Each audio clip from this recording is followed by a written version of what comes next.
Republicans in Washington, D.C. have come up with a new talking point as to why the response to the pandemic has been so dismal from the federal government.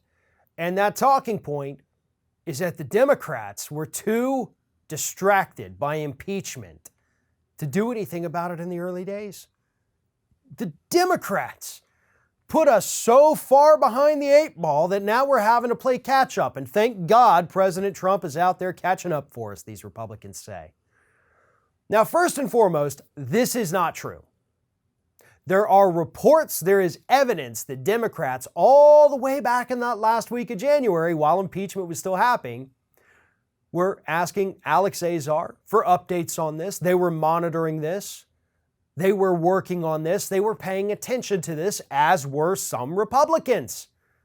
They were having meetings on this. They had hearings in the Senate on this during impeachment. But none in the House, actually, until after the Senate impeachment trial had ended. So this was by Republican design. They weren't letting them in the House, the Democratic-controlled House, get the information.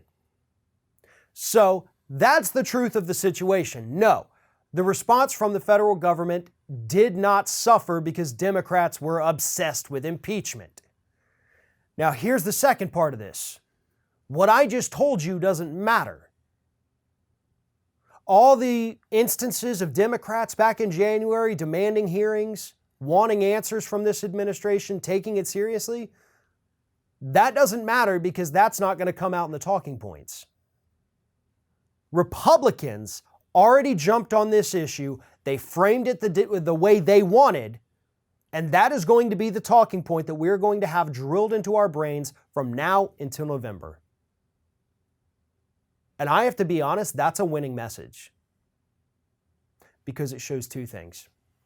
One, and again, these aren't true things, so don't think I'm agreeing with Republicans. None of this is true. But the public out there, the people who don't tune into these videos, they're going to think this is the way it is. One, Democrats were too obsessed with taking down Donald Trump that they let the American people suffer. And number two, it wasn't until the Republicans were freed from the impeachment mess that the government started responding.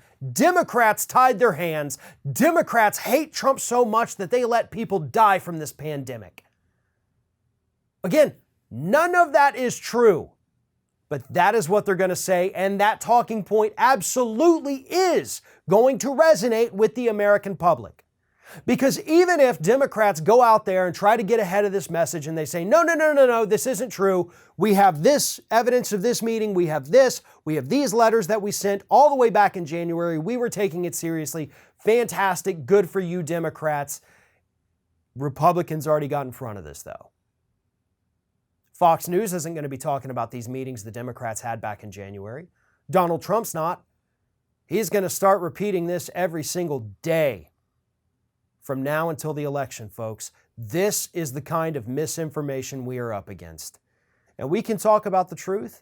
We can go out there every day and counter these attacks, which apparently we're going to have to do that because the Democratic establishment, the Democratic machine sucks at messaging.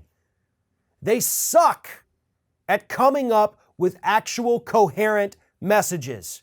They're always playing from behind because the Republicans, for as evil as they are, for as horrible as they are really awesome at coming up with great messages that absolutely destroy the Democratic Party. And again, part of the problem is because Democrats, for the most part, like to deal in reality. Republicans don't. Republicans have no problem just making stuff up and throwing it out there and the public believes it. It's almost a handicap that we have because we insist on telling the truth. And we have to keep insisting on telling the truth. But I don't know how to fight something like this. This is going to hurt. But let's just hope that enough people in this country are smart enough to know, after all these years, that everything the Republicans are telling you is a lie. Because if they're not smart enough to know that, November is going to be a bloodbath for the Democrats.